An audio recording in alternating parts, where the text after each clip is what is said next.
Bang, bang, bang, hate, bad news, crime, murder, bloodshed, death. Does it sound familiar? And I think it kind of affects most of us all across the world, from Australia to Armenia, from Nigeria to Nepal, from the UK to the US. We're all experiencing it. We live in a high-tech world where we can fly across the world in a tin can at 35,000 feet with Wi-Fi. But we still, despite all this technology that could lead to good things, could lead to peace in the world, we all seem hell-bent on destroying each other. It's a funny old world, isn't it? It's a funny old world, peopled by funny old people, led by funny old people. But the majority of us at the bottom line, us just going about our business on a daily basis, just trying to feed ourselves and feed our kids and pay huge electricity and gas bills and fill our cars up, because we're all evil and we're putting petrol in our cars and we shouldn't be driving and saving the planet. We're all going to hell in a handcart. And we're just walking towards it, aren't we? It's like a light at the end of the tunnel, isn't it? And you're just walking towards it. And we all know what's going on. We all know that is the end result. But we walk towards it willingly. We don't rage against it. We walk willingly into it. Or not so much willingly, but obediently. We walk obediently into oblivion. If it wasn't so mad, it'd be funny. So let's just treat it as funny. Life's great dichotomy. With wisdom seems to come war. As we get brighter, our intellect seems to get dimmer, and our suicidal tendencies seem to rise exponentially. I don't blame us, not me and thee. We're just here to feed the machine. We're just here as grist to the mill. We're just here to do as we're told and lay down and give up our lives when ordered to by those that know better. We can change things at elections, but more and more it seems to be a case of meet the new boss, same as the old boss. Revolution, they cry. But if we revolt, who are we up against? We're up against the government, the army, the police, the civil service, every other person that has different views to us. We think we're a majority, but we're actually a minority. And only a minority because a lot of the people who think like us are constrained by the jobs they're in, by those in the forces, those in the police, those in the civil service who don't speak up, or they will be cancelled. They will have their pension stopped, their children will go hungry, they will lose their job, their family, the livelihood, the house, the means to feed themselves. And that, my friends, is what the governments across the world have hanging over our heads. This sword of Damocles. Do not speak. Do not wrong speak. We are the boss. We know better. You are bad. You will do as you are told. Now shut up and get on with it. How dare you criticise me in my grey suit and my pompous brill-creamed head and my vacuous gap between my ears. Look, most politicians in one ear, you'll see daylight coming through the other. Lions led by donkeys. Never a truer word. And that just doesn't go for me here. That goes for you there. But I'm not here just to be the naysayer, the bringer of bad news. I'm here to bring a bit of light to the conversation as well, because there are certain things that we can do that nobody can do anything about, and they can make a huge difference to our lives and the way we interact. Not just a huge difference, a life-changing difference. The difference between being happy and sad, the difference between being mentally sound and mentally challenged, and that choice is the choice to interact with who we want to interact with and to ignore all else. No one can do anything about that. All it needs is a little fortitude. Now, the corporate workplace isn't something I can talk too much about, because one thing, I'm retired, and I have been retired for about 5 or 6 years now, and all my jobs have been either working on my own, which I did for many years, or working as a team of just 2 or 3 people, all mates, all lads, all the same age, all drinking together, all going out together. And so I can't really talk about the corporate workplace, even though I have in the past, but only not from my own point of view, from just the point of view of someone standing outside looking in. But I can talk about the individual and what you do in life, and how interacting with the right people can do you a power of good, whereas interacting with the wrong people can do so much damage. You can end up living a life of trials and tribulations and headaches and worry and regret and guilt because you said the wrong thing, you've wrong-speaked, and you'll be punished for it. And that is only because you've been interacting with the wrong people. And all it needs, like I said before, is a little fortitude and the guts to say, I'm not no do with you, go away. I'm chatting to this bloke here, you've nothing to offer me. We aim to please and not offend, and that's quite good and proper and a human trait that we all have. But what happens then is we end up being the emotional punch bag, don't we? We end up being this object that somebody just wants to rant at, so that they walk away feeling that they've been blown through by warm air, and you stand there as if you've been punched in the face several times. You have stood there quietly listening to a stream of invectives that does you no good at all. Think of it this way, which would you rather be?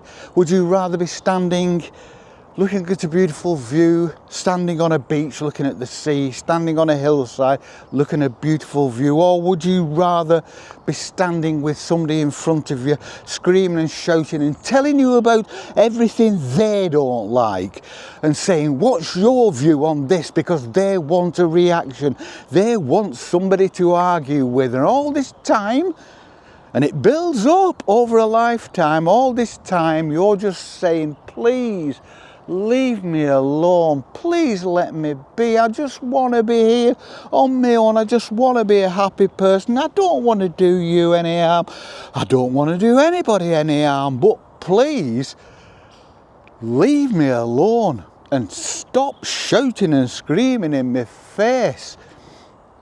You are not the type of person I would choose to interact with, and there's the rub, there's the thing. You are not the person I would choose to interact with. And that's the only person we should interact with, is somebody we would choose to interact with. All we need is to be a little more assertive. This is our life, no one else's. Ours, no one else's. This is our body, no one else's. And we can choose who we interact with. And we should interact with people that bring something of quality to our meetings.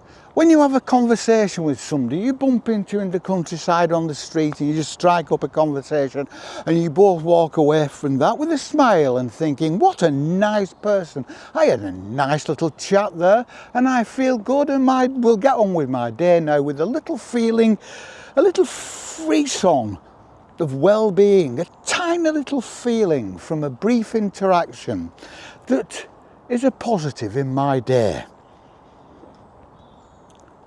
Just pit that against the feeling you have when you meet somebody disagreeable who just wants to pour out the bile, because what they want to do is unload their grief on you so that their grief is no longer within them, it is on you. No one has the right to do that, and you have every right to just walk away. And when they stand there offended, I was talking to you, it's a big deal.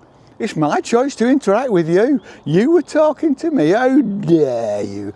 Go away. Go and mother somebody else. I will talk to whoever I please. One of the little things that we can still do in a world where everything is decided for us. Everything. What we watch, what we listen to, how we speak when being overheard and monitored by Big Brother. But on a daily basis we can go about our business and ignore somebody. You can actually walk down the street, walk through the countryside and see somebody coming the other way, and we're all good judges of character, and you can think, I'm not talking to him, he's a grumpy old bugger, I'm having nothing to do with him, I'm going to avert my eyes and I'm going to walk away. Or you're going to walk along and you see somebody and they've got that sunny disposition and you say, good morning, how are you? Isn't it a lovely day? Aren't we nice people? When you come home from a long day at work and you feel a bit frazzled and you don't know why, but you know you're in need of a hot bath and a stiff drink, it's because of the negative vibes you've been getting, the negative waves. As the late Donald Sutherland said in the character of Sergeant Oddball in Kelly's Heroes, don't hit me with them negative waves. And that's what it's about. That's what we're getting all day, every day. And at work it's difficult because you've got obligations. You have to interact with people you don't necessarily like, or you wouldn't necessarily choose to go for a pint with or go to bed with. But we can still cut down and minimise the interaction, keep the interaction neutral, keep animus and animosity and confrontation out of every little interaction we have. It's just, don't hit me with them negative waves. And then we escape. We escape work.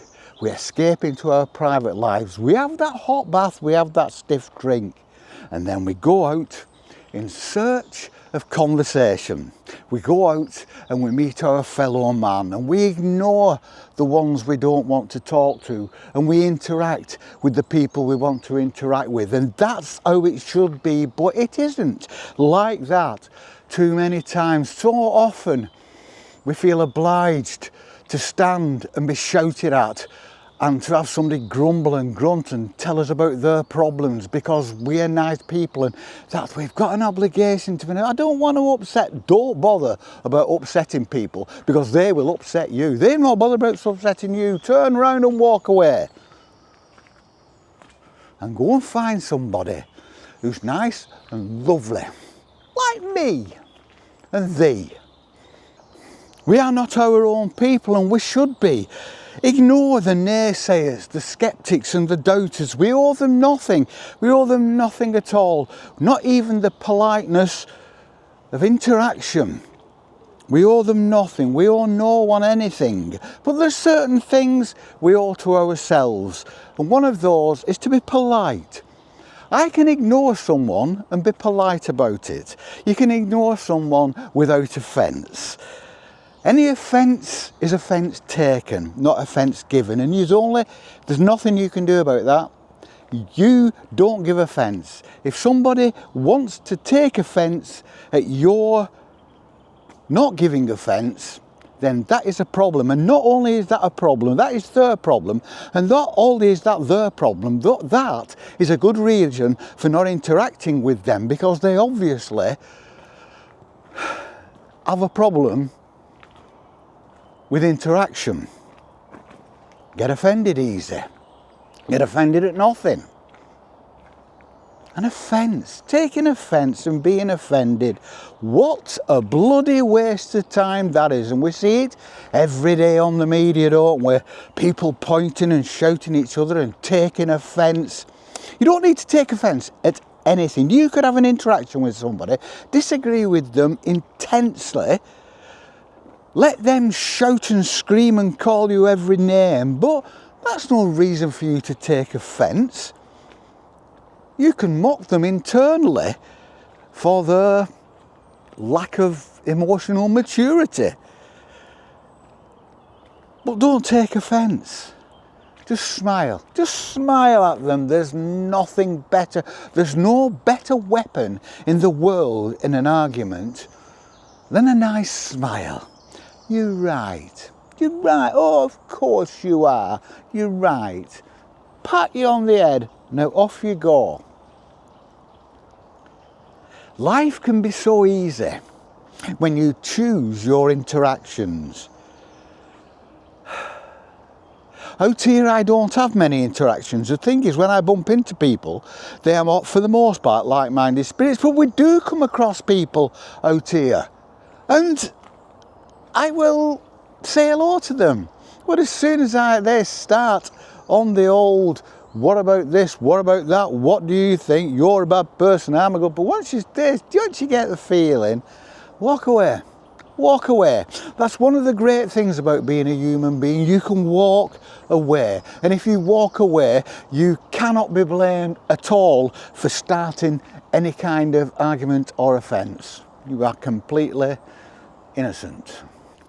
Spend time with those you want to spend time with, and spend time in environments you want to spend time in.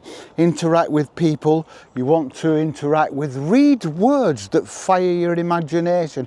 But don't be afraid of saying no. Don't be afraid of saying, I don't want to talk, thank you very much. And proper friends will understand when you say, I don't really want to. See how easy it is to rid yourself of much of the egregious nonsense in your life, much of the negativity. You're never going to rid yourself completely of that negativity, but that's a good thing as well, because we need the yin for our yang. We need the negative for the positive. You need a yardstick to judge things by. You can only really recognise peace once you've recognised chaos. And with that, we're going to carry on. It's been raining this morning, but the rain stopped now. The fields are wet and sparkling in what is going to be a pleasant day. The sun's still behind the clouds, but it's trying to come out, and we're happy about that. There's lots of people out walking dogs, and we're going to ignore them for the most part and say hello to the ones who have a sunny disposition, look non-threatening. And generally they are, because I think we've turned into pretty good judges of character over the many decades that we've been here. And look at this. It is so beautiful. It's warm and it's still, and the birds are singing. And the rain has made everything glisten and sparkle. And we shall see you on the flip. Peace and love.